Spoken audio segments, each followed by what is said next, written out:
Okay, now we continue to finish the last one. So we now we are given a sequence of functions. Sequence of functions that are in f, and this sequence is non-decreasing to f. Our goal is to show that the limit function is also in f. Right, this is our goal. So we need to check if this f satisfies those three conditions, and it is very obvious that the f is non-negative because each of these fk is non-negative. So f is non-negative, and for each fixed x, it must be negative as well. It's a non-negative function in y, so that means it is obvious that the f satisfies property 1. Okay, and now we just need to check for the other two. So let's define this f.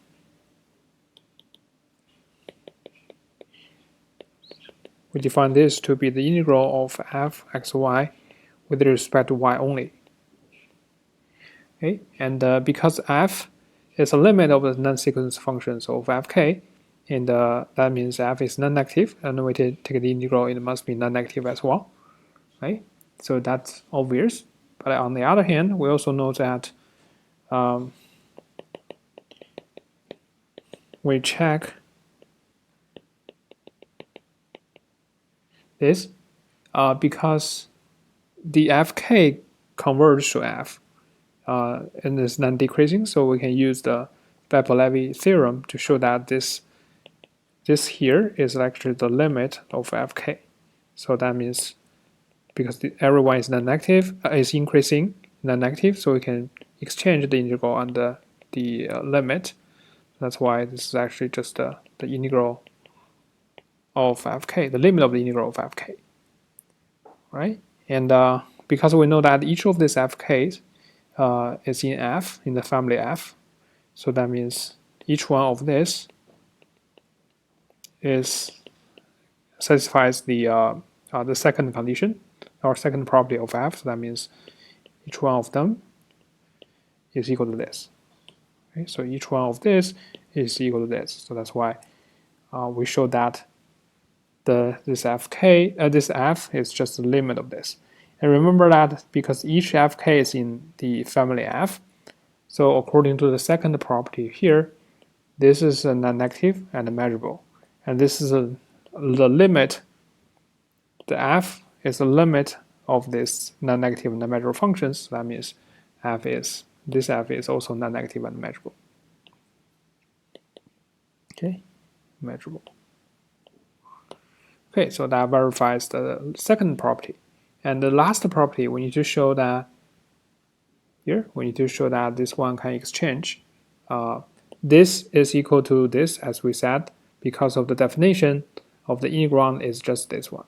And the key is to show this one, that the integral, if you do the integral for y first, you get this, and then take the integral with respect to x, it is the same as this, the original one. Okay, and to show this, we need to use the Levy theorem again. So since the fk is non-decreasing, converge to f, and this means that you look at this, f is also non-decreasing to f, okay, because of the definition for each one. This is defined as the limit of non-decreasing sequence, a limit of non-decreasing sequence, and you take the integral to reduce this by k, then this will go up to f, and that means this also goes up to this. Okay, and because of this property, we know that the integral by Levy, the integral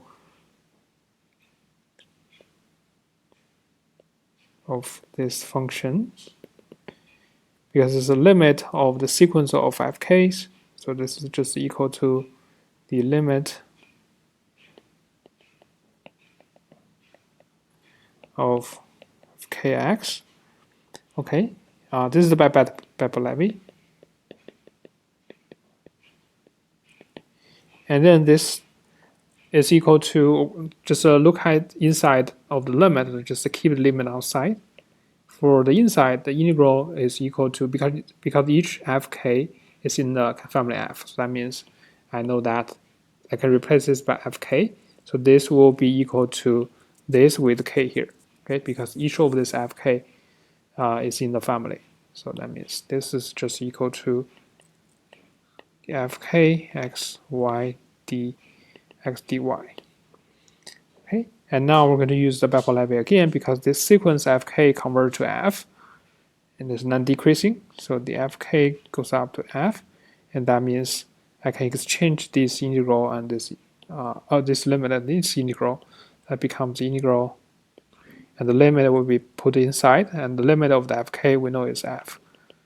That's why we have this.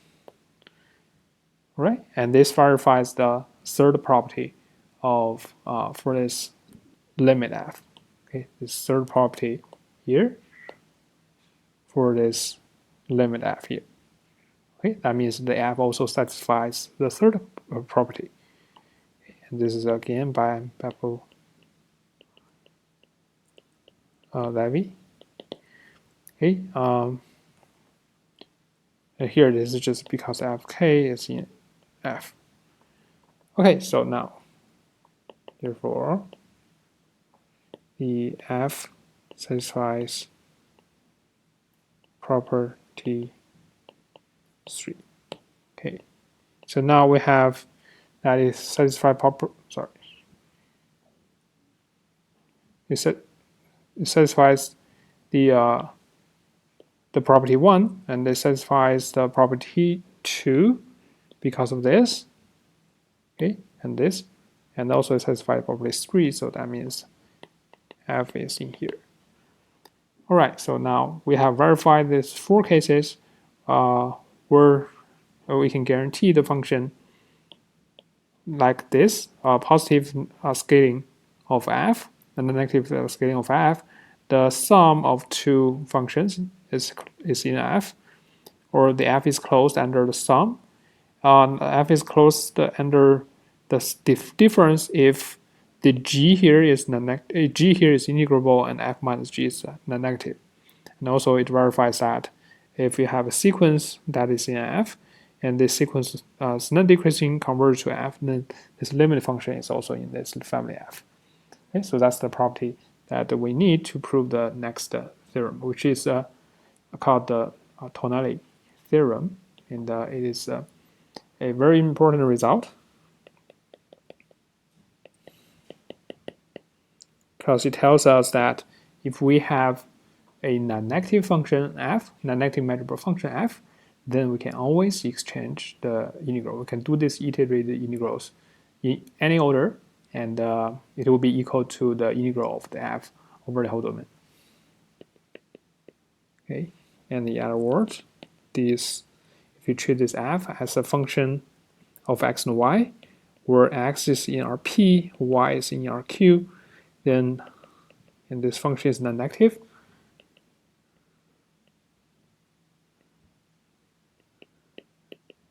then this f is actually in the family. Okay, and in this family means that you can take the integral.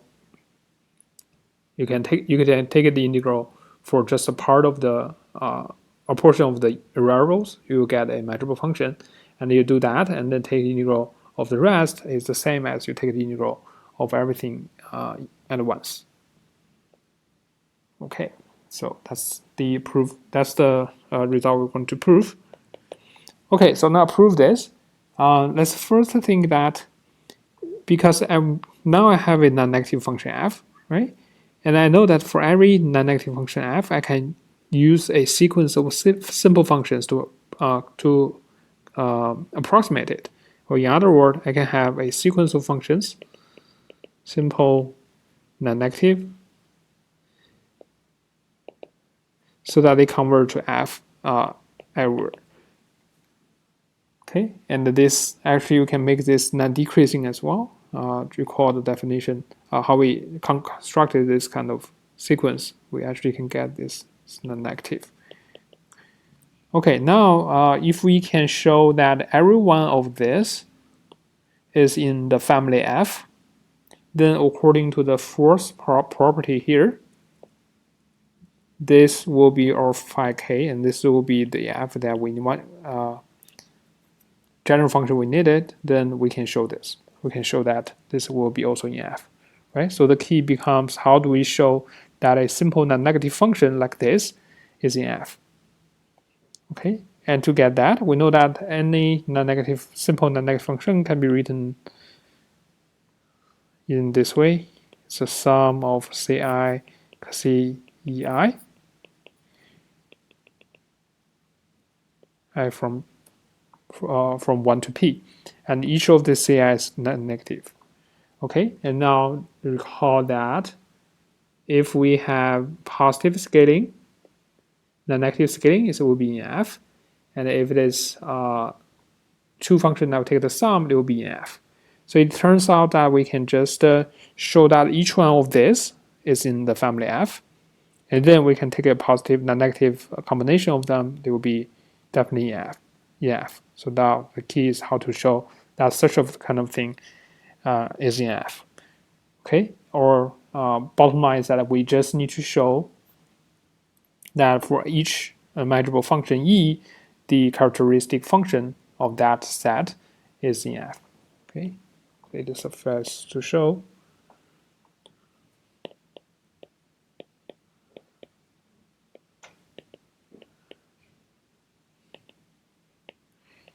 The set E is measurable implies that the characteristic function of the set E is in this family F. Okay, and the reasoning is given just now. Okay, now just focus on this E. How do we show that this is in F? Okay, to show that it's in F, we need to show that it satisfies the three properties, but it doesn't seem very straightforward because this E can be arbitrary shape, right? Can be really strange shape. It just needs to be measurable. But recall that every measurable function can be written as a union, disjoint union of a F sigma set and a measure zero set. Okay. Suppose E can be written as F union Z, where I should use K. Use K here, where the K is F sigma set, and this Z is measure zero. So that means the mu of Z should be equal to 0. Well, I know that these two are disjoint. If not, we can just take the intersection part. I take Z just to be the Z minus K, okay, and the measure will be definitely 0 as well. So we just need to show that we know that the E can be written as the disjoint union with these two. So we just need to show that the CE, which is the CK plus CZ, we just need to show that both of these are in F. Okay, then we take the sum will be in F. Okay, so to accomplish this, there are several steps to do. We need to build on several results or build on several things in order, so that eventually we can reach to this.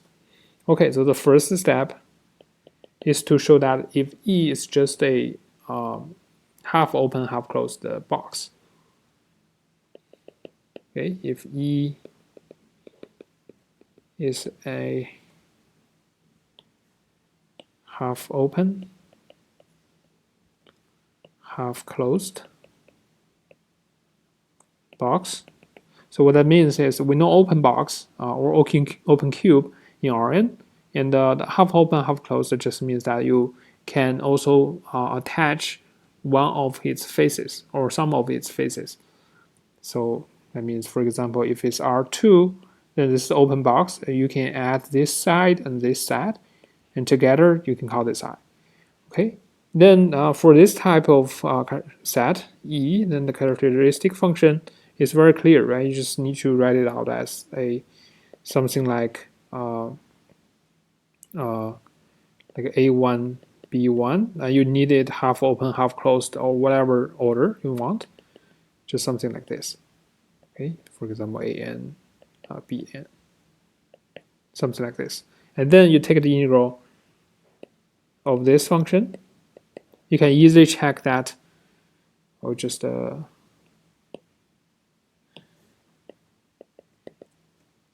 it's very easy to check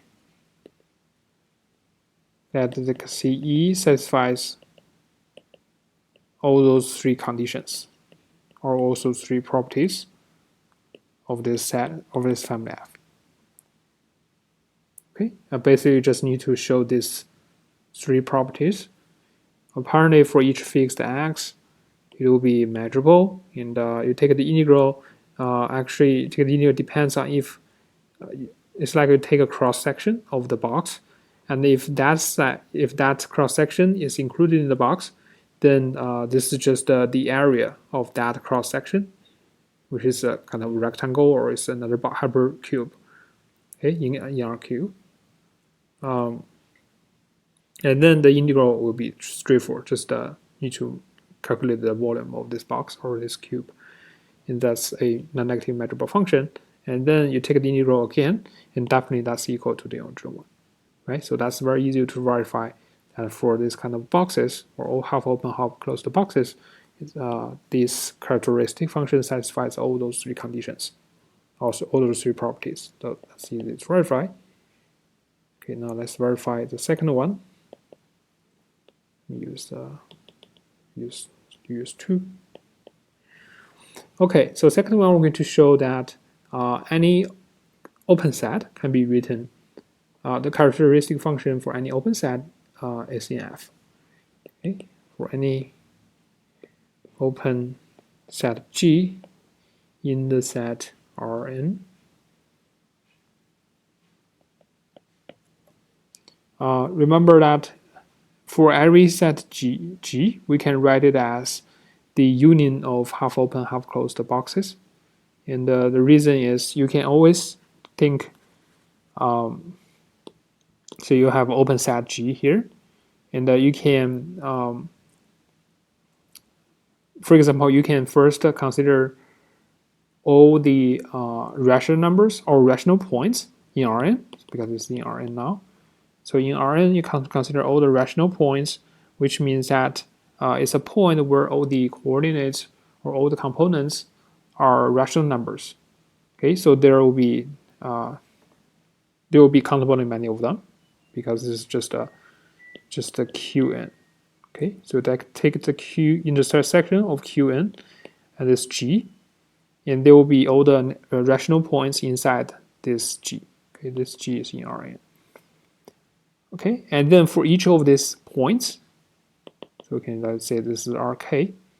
For each of these points, we can consider a sequence of boxes with the radius, or with say Rk plus minus, say for example, k 1 over j.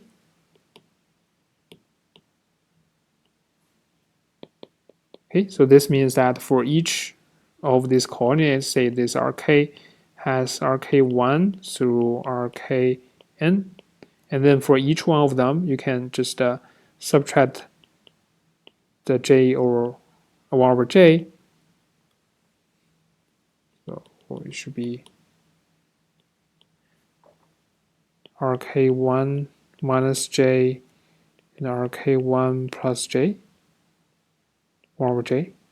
So for each one, you can consider this, or the open, half closed interval. Then if it's completely inside G, you just put it in. And if it's not, this box is not completely inside G, you just not keep it. And then there will be countable in many of them.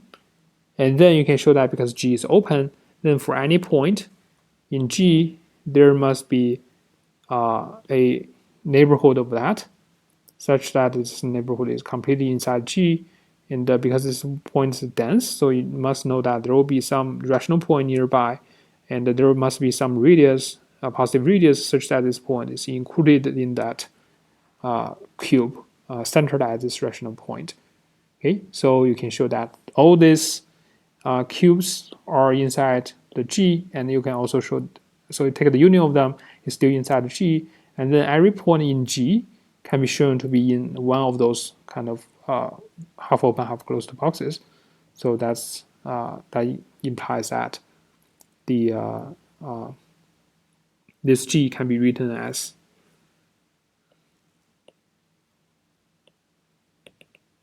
G as a disjoint union. The disjoint part is that you start from some, how do I say it?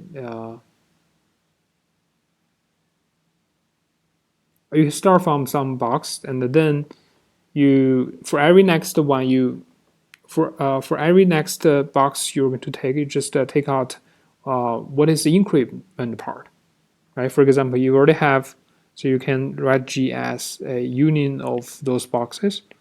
For example, k from 1 to infinity, and then if they overlap, you just take the ik tilde to be the ik minus whatever you have had before. Say for j from 1 to minus k.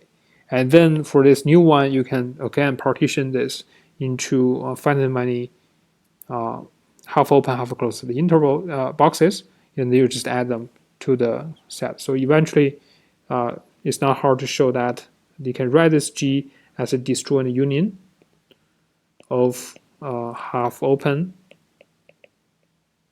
half closed boxes, like G equals to the union of k from 1 to infinity of ik. And all these ik's are disjoint. These ik are disjoint and are all half open, half closed boxes. Okay, and then with this, then consider that I let ek to be the union of the first I of them.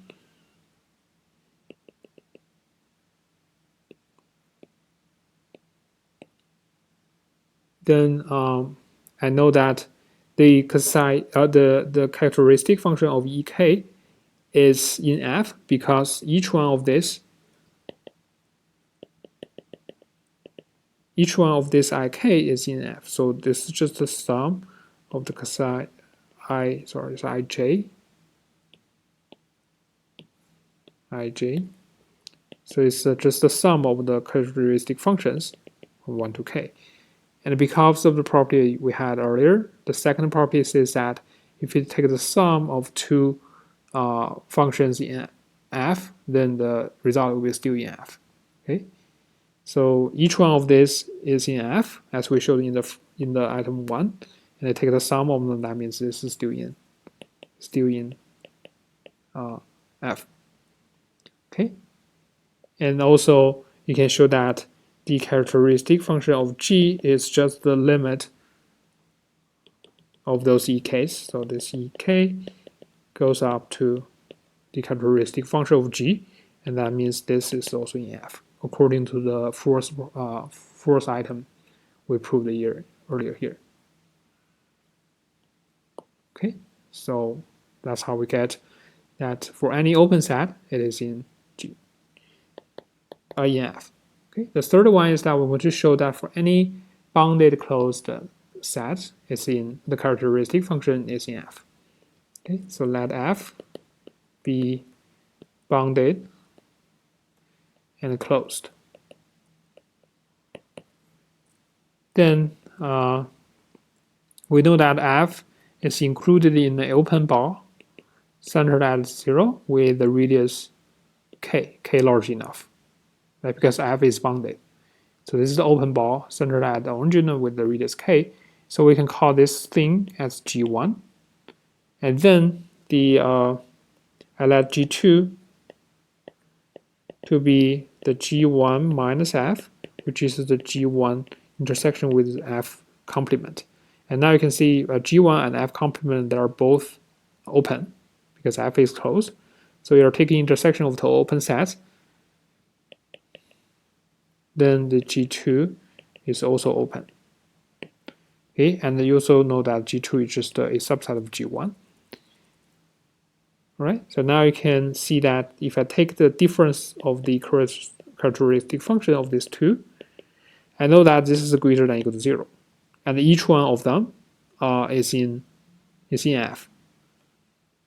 Okay, and apparently this second one is integrable because this G2 is inside a bounded set G1, and the measure of this must be finite. So this means that this one is integrable. The difference of these two is greater than or equal to 0, and each one of them is in F. So that means the difference of these two is in F. So the difference of them. So G2 is measurable. This is a non-negative, so we know that the difference of these two is in F. Okay, and the difference of these two is just a characteristic function of F. That means characteristic function of F is in F, in the family F. Okay, so that's the third one. Now I'm going to show the fourth one. Suppose we have a decreasing sequence.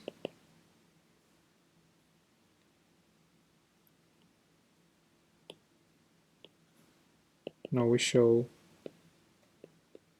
that suppose we have a sequence of decreasing function, decreasing sets, and one of these sets has a finite measure. Let's just without loss of generality. Let's assume that the first one has a finite measure. Okay. And each one of them, the characteristic function corresponding to each one of them is in F. Then the limit of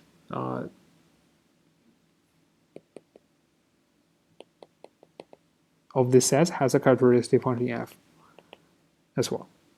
Okay, so this is the one we're going to show in the first step. Okay, so to this end, it's pretty easy because we show that the set is decreasing. So that means if I take this dk to be the ek minus ek, e1 minus ek. So ek is decreasing. That means dk is increasing. Okay. So dk is increasing to e1 minus e, because ek converges to e, so e1 minus ek converges to e1 minus e, right? And this the ek is decreasing, so the dk is increasing.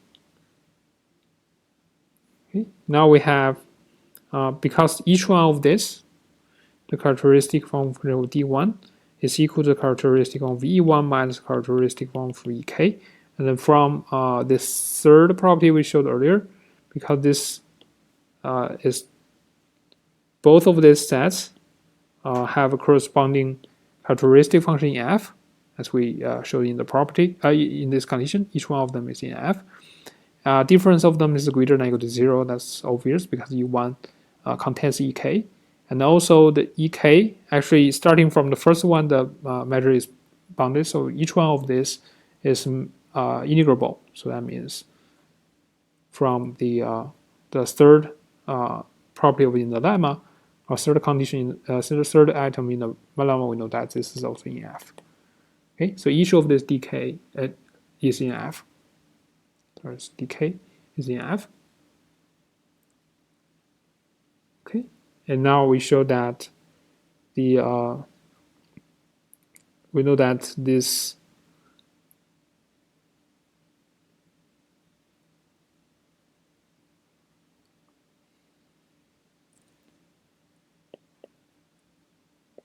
each of this is in F. So this whole thing converges to the characteristic function of E1 minus E, and that means this is in F. Okay, and this one is nothing but just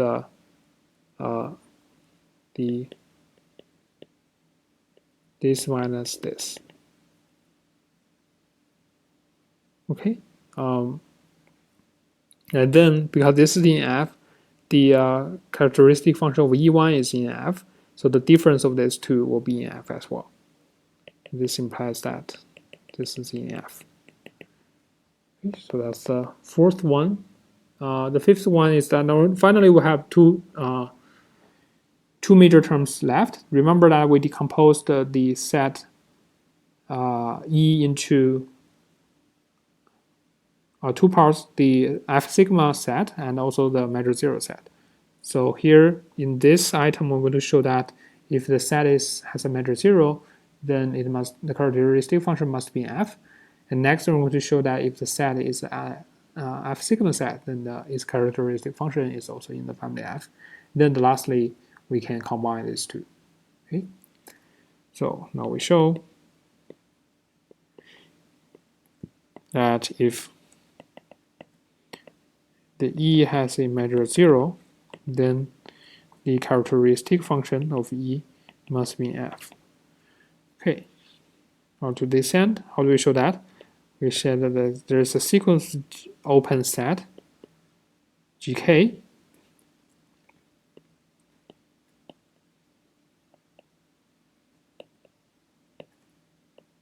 open sets such that the E is contained in GK and the measure of GK is going to 0. For example, the measure of GK is equal to 1 over K, so it goes to 0.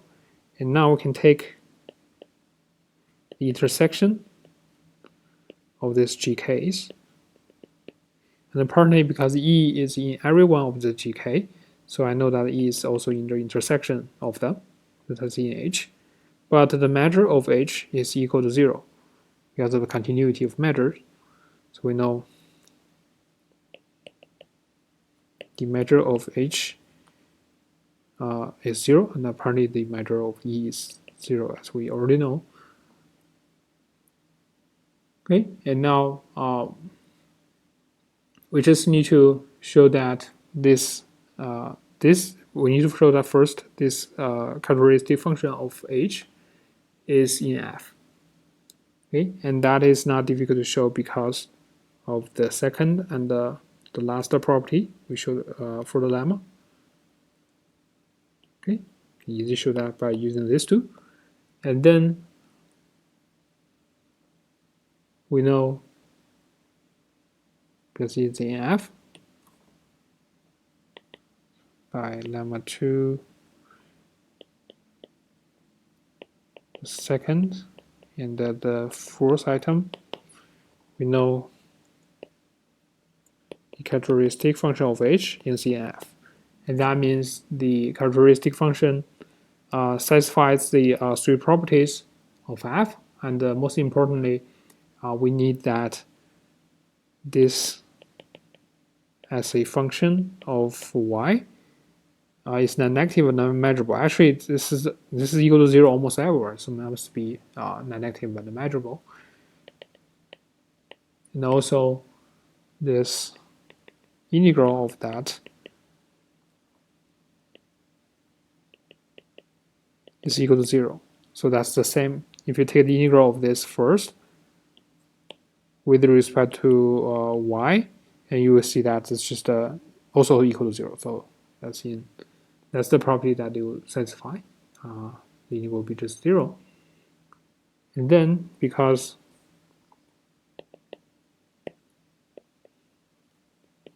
this E is just a subset of H, so the Cassey E is less than or equal to the Cassey of H.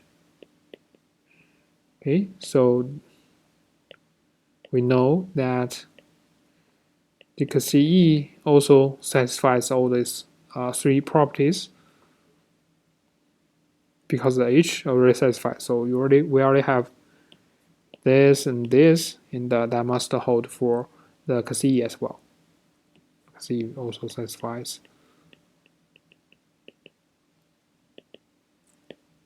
three properties of F.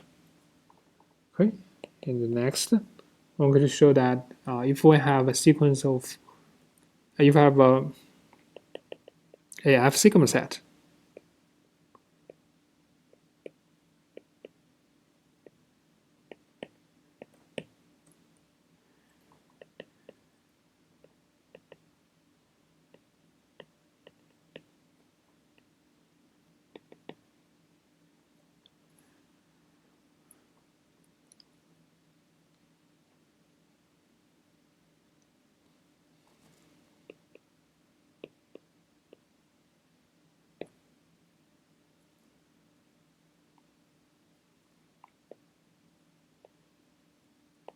okay, we show that it's closed and bounded. But in general, we can always decompose a K into countably many sets, bounded sets, and for each one of them, we consider the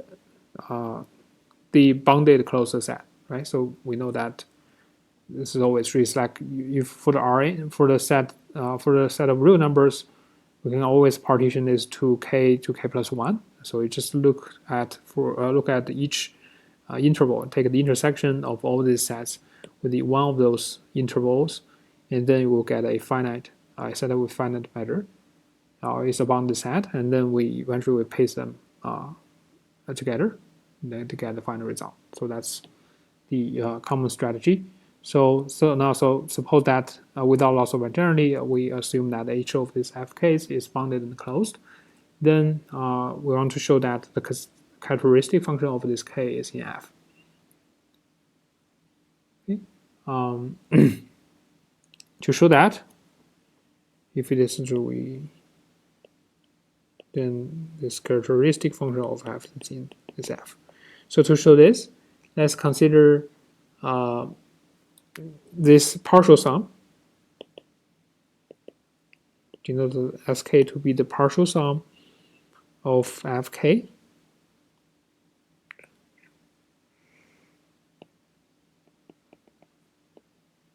minus K. Okay, then because we are taking the union of finite many closed sets, we know that Sk is bounded and closed. Okay, and now let the dk to be the Fk minus Sk minus 1. It's just the new part in Fk that is not yet in the previous Fks. Okay, now we consider this. Then the characteristic function of this is equal to the characteristic function of this minus the, what should I say, the characteristic function of this. Or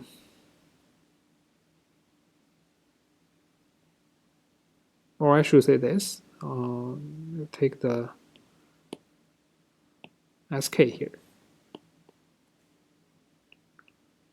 Okay, now I know that each one of this is in F, because each one of this is a closed bounded set, and according to the previous item 4, we know that both of them are in F, and this one is apparently integrable because this set is bounded, and this difference is greater than or equal to 0 because Sk is contains Sk minus 1.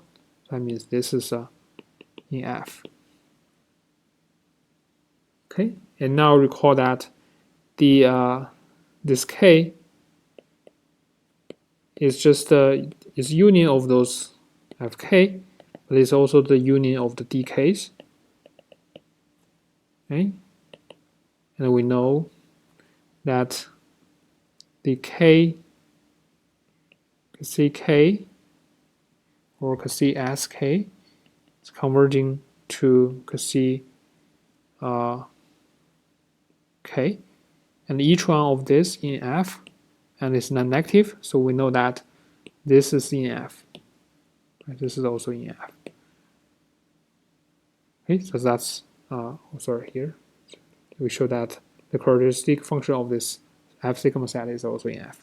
Now finally we can show that since this E can be written as a union of an F sigma set and a measure 0 set, we know that the CE is equal to the CK plus CZ. And recall that both of these are in F and taking the sum, so it's in F. Okay? And this means that as long as I have a measurable set E, we can show that the characteristic function is in F, and then go to the very beginning of this proof. We said that if that's true, then any simple function like this will be in F. And then any measurable function, the negative measurable function, can be considered as a limit of an increasing sequence of simple non-negative functions. So that means this is also in F. Okay, so that completes this proof. It's a bit long, but it's really powerful because it says that as long as your function is non-negative, then you can always exchange or take the integral in any order we want, and the result is the same as take the integral the integral of everything at once. So that's the tonality theorem. And following that, we'll get the so-called Fubini theorem, which is used more often in practice, or more famous in practice. But it's actually a very simple corollary of the theorem above. The generality of this Fubini theorem says that as long as F is integrable, it doesn't have to be non-negative. As long as it's integrable over the whole set, then you can always exchange the integrals or take the iterated integrals in any order. Okay. Then as long as F is integrable, then we have all the three properties in the in F. So that means this F will be in the family F. First of all, for almost every X,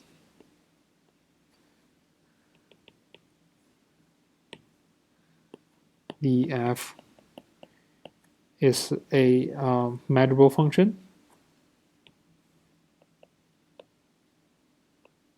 in Y. Okay, in Y. Secondly is that if you take the integral of Y only, for example, you can switch X to Y, it doesn't matter. You will also get the same. You will also have this properties hold. This will be integrable in R and RP, because now it's a function of X. And also, you take the integral of F over Rn. It's the same as you take the integral of F with respect to Y first, and then take the integral with respect to X. Or you do the other way around. You take the integral with respect to X first, and then take the integral with respect to Y. Okay, and it will be always the same, as long as the function F is integral over the whole domain. Okay, and the proof of this is just following the standard strategy. Why we always do the negative one first is because any F can be written as F plus minus F minus. And if F is integrable, that means each one of these is integrable, and each one of them is non-negative, and the integral of them are all finite. So that's why when we take the difference of the integrals of them, we'll still get a finite number. And for each one of them, we can apply the tonality theorem. Apply tonality, just the theorem above, to each one of this, and recall that both of these are finite. Okay, so all the computation can proceed. We take the difference of finite numbers, it's still finite, so that's why all these three properties will hold. Okay, so that's the proof. It's actually, although it's used more often because it doesn't restrict F to be non-negative, but actually we can get this from the case of non-negative, which is the theorem, tonality theorem. Okay, So now let's look at example. Suppose we have a function f that is in integrable over this half, the positive half of the real line, and there is a positive number a. Then we want to show that the integral of f y e negative xy dy times sine ax dx is equal to this.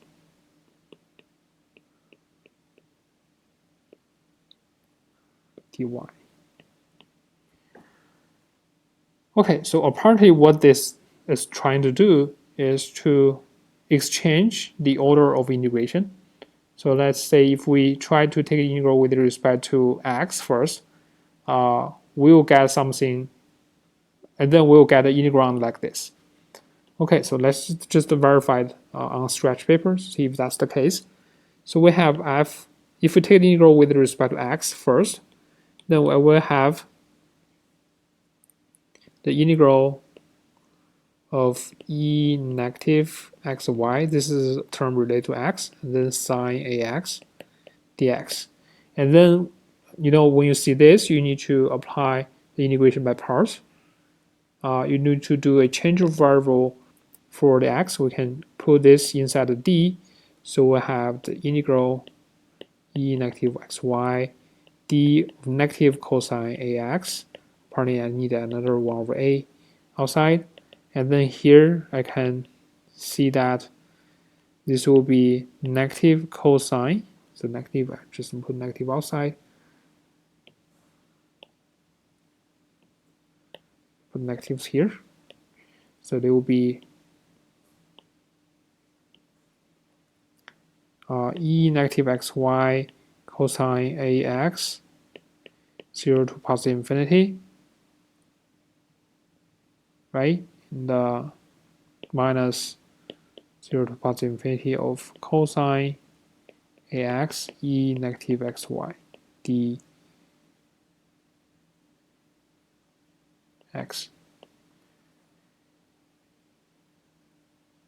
Okay, so apparently when we take that, we'll get this part, we'll get, we'll plug in x equal to infinity, we know that this part will be giving us 0 because y is positive, and then we'll plug in 0, we'll get e to the 0 is 1, and cosine of 0 is 1 as well. So eventually this is just giving us negative 1. Okay, and then we can do the other one here, and we'll take the integration by parts another time, then it will come up with something like this again. And then,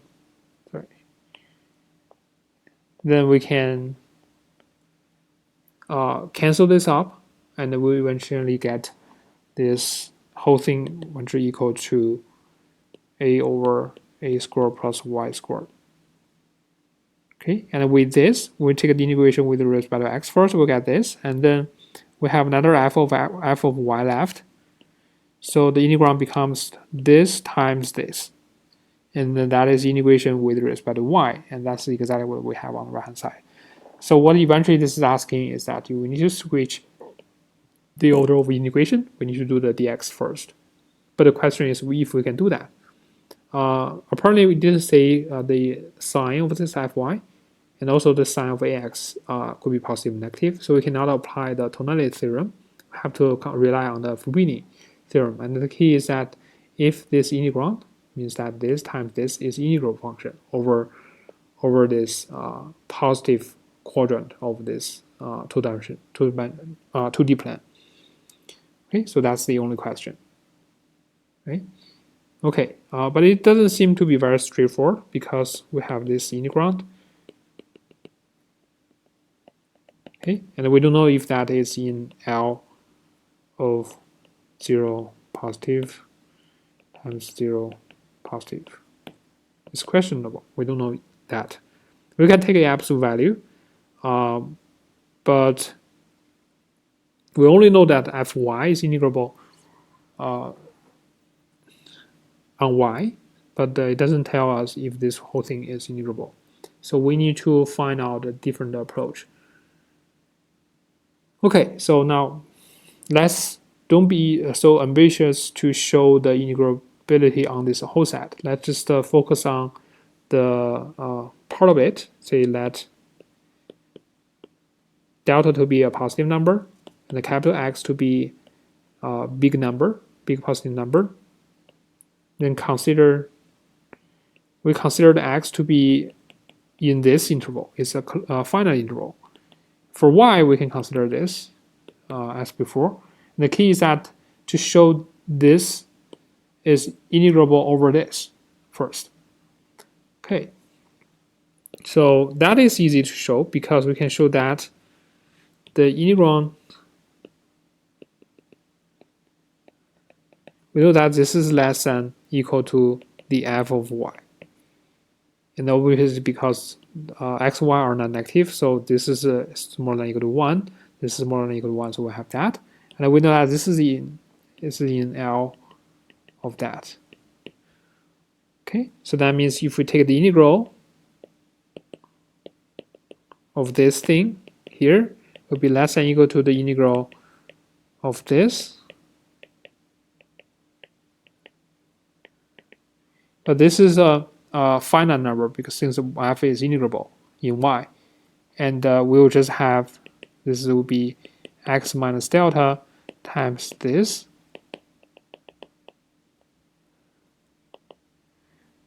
Okay, which is finite.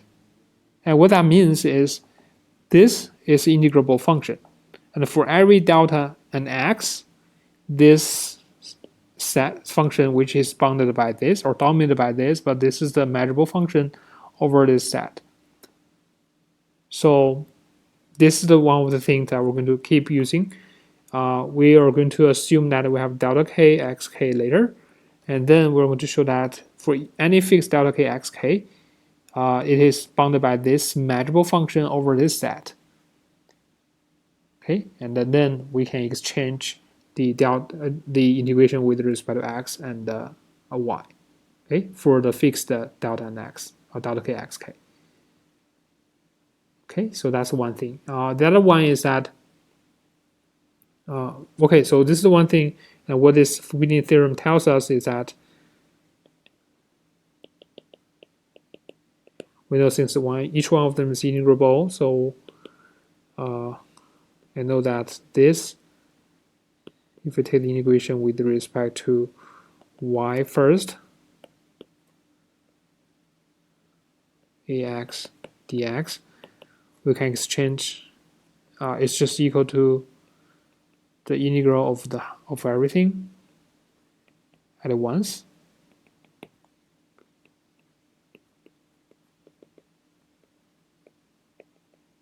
Okay, I'm going to use this fact soon later. So with that, we'll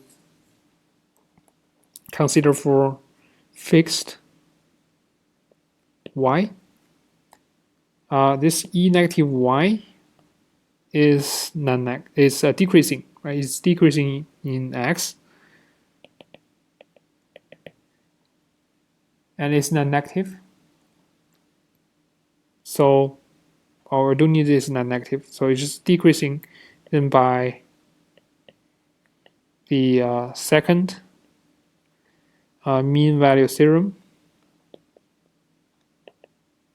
of integrals. So what this one is, it says that if f is monotone, say it's decreasing, for example, f and g are both continuous over the interval ab, then there exists some c between a and b such that the integral of f and g over ab is equal to f of a times the integral of a to c of g plus the f of b times the integral from c to d of g. Okay, that's the second mean value theorem of for integrals. Okay, you can check the Wikipedia or search online. It's easy to see that. So now we have a decreasing function, and this plays the role of f here, and the rest, the sign of ax we consider as the g. So there exists c in delta and x such that the integral of e negative xy times sine ax dx is equal to the integral at delta, it's delta y, from delta to c sine of ax dx plus e of negative, on the other end is capital Xy, because x is taking the capital X there, and then the integral from c to capital X of sine of ax dx. Okay, so we have that. And then when we take the integral, we can know that this is less than or equal to this plus the integral of the absolute value of this. And for each one of them, you can see this is not negative. This is less than or equal to 1. This is less than or equal to 1. So I can just show that this is less than or equal to the integral of sine ax dx plus the integral of sine ax dx. Okay, now we can focus on each one. It's pretty easy to show that the sine of ax dx, we can take the integral of that, will be just 1 over a negative cosine, always to negative outside, negative 1 over a cosine ax from delta to c. And this is just negative 1 over a of cosine cx minus cosine of delta x. Okay, so each one of them is like this. So for the second term, here it will be just it will be x, and this will be a c. But in either case, this is less than or equal to 1 over a times the cosine of cx minus cosine of delta x. So we said, plus here we have cosine of x, sorry, ca or ac, here is a delta, here's ac, a delta, here is x, xa minus cosine of ac. But the point is that each one of this is bounded by 2. This is bounded by 2. So the entire thing together is bounded by 4 over a. Okay, so for any finite delta and x, the delta is strictly greater than 0, and x, we know that this integral here is bounded by that. And we're going to use this. To use this fact, we just consider we have a sequence of positive numbers. They're going down to 0. And we have also a sequence of capital xk, and they're going up to positive infinity. And now for each fixed k, we can consider this gk, which is a function of y, and that's just taking the integral of the integrand from delta k to capital K. Essentially, that's what the integrand is. We define this to be fy e negative xy sine of ax dx. So apparently this fy can be pulled out because it's independent of x. And the key is here is that because delta k goes to 0, capital K xk goes to infinity, so this one actually goes to this.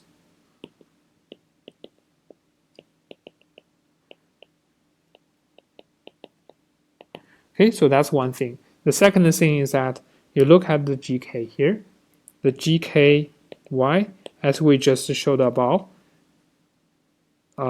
this one here, this is less than or equal to the absolute value of y times the something like that. But this is bounded by 4 over a, so that means this is bounded by 4 over a. And apparently this is the integrable function in y. It's integrable in y because 4 over a is a constant. Right, so we know this.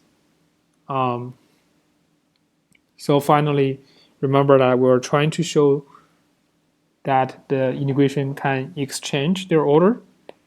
So we take the integral for y first. That's the left-hand side we had in the question.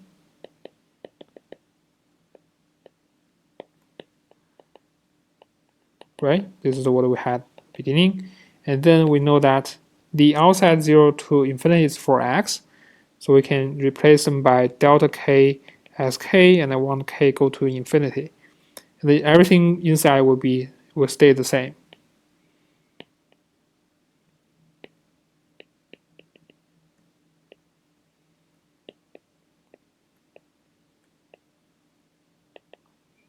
Okay, and now remember that the function is integrable over this set, as we said, over this. So this is definitely integrable over this, as we showed. So that means we can apply the forbidden theorem to exchange the order. Inside the limit, we can exchange the order. So delta k xk, f of y, if negative xy, sine ax. Again, this f of y can be pulled out. The key is that here we can do the integration with respect to x first. And now remember that this is gk of y. Okay, so that's just the limit of gk of y. And remember that gk converges to this function pointwisely, and gk itself is bounded by some measurable function. It's right now just forget the x. Everything is a function of y. So this is a function of y. This whole thing is a function of y. So we convert to this one, this function of y, and also this function gk of y is bounded by some measurable function, integrable function in y. So by the dominant convergence theorem, we can exchange the integration and the limit. So it becomes the integration of the limit of gk of y dy. But this limit, as we showed, the limit is this one. Right? So we can just pull it here. That's the limit of gk. That's just delta x. Sorry, I write it wrong. It should be 0 infinity. Okay, should be 0 infinity, and f of y e negative xy sine vx dx, then dy. And here again, this can be pulled out because it's independent of x. So we take the integral of x first, and then take the integral with respect to y. But that means this integral of f of y and integration with respect to x first to give us a over a squared plus y squared dy. And that finishes the claim, which says that the right hand side is this, should be equal to this. Okay.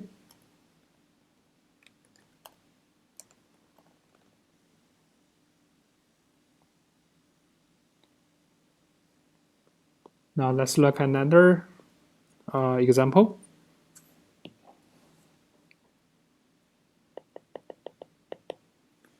Okay, consider the integral of e negative x squared dx.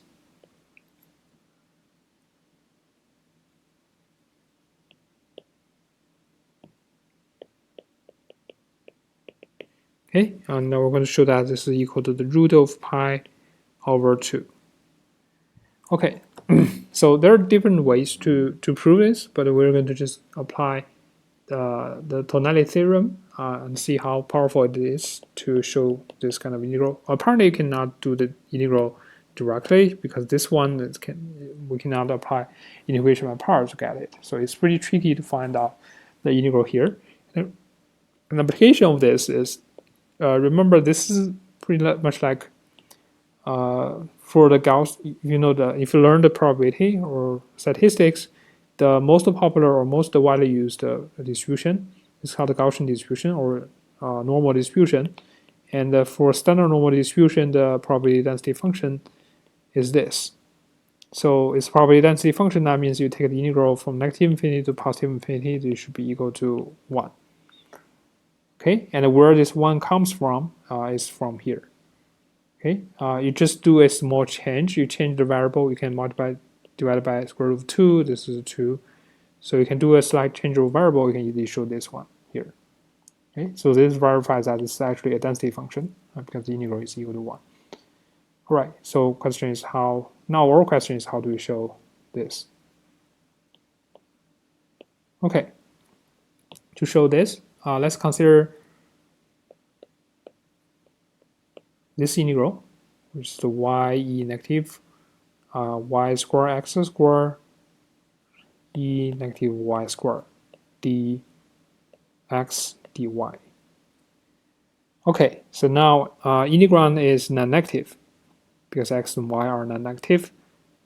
So we can use the tonality theorem to do whatever order we want. We can take the integration with respect to x first and then y. So when we do that, we see that this is eventually just a negative of, sorry, it's e negative y square. We have this y square x square dx. Okay, and to show this, we can put the y inside. So let me write this in a better way. So it's I put this e negative y square out, and then I put this y e negative y square x square dx together, and then the dy. So the reason of doing that is this one. I can put this y together with x, and then I can do a change of variable. I can denote u to be x times y. So this u equals to y times x, and this whole thing, which is the integral from e negative u square du. Okay, and this thing is independent of y, so we can eventually show that this is just negative e negative y squared dy times the integral of e negative u squared du. Okay, but these two are actually the same. It just use a different symbol. So this whole thing together is the product, or dx squared. Right? So that's how we show that the integral is equal to this. But that's what happens when we take the integral with respect to x first. If we take the integration with respect to y first, we can also show that this is also equal to put everything about y first. And we have the 0 to infinity and the y.